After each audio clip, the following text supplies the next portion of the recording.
Nel video di oggi faremo solamente un giro nella contea di Bergen, ma guardatelo fino alla fine perché nel finale scopriremo finalmente cos'è lo shabby chic.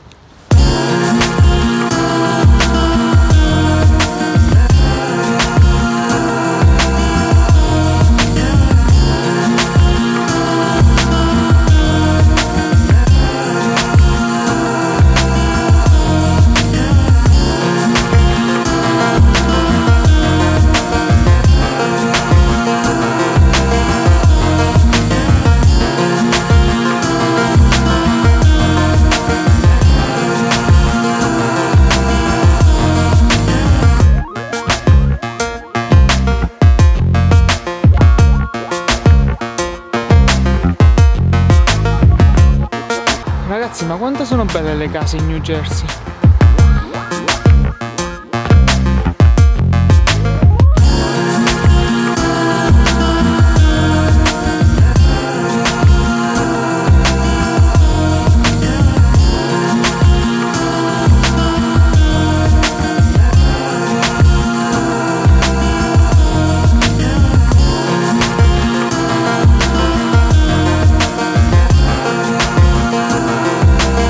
Ragazzi, mia sorella sa cos'è lo shabby chic.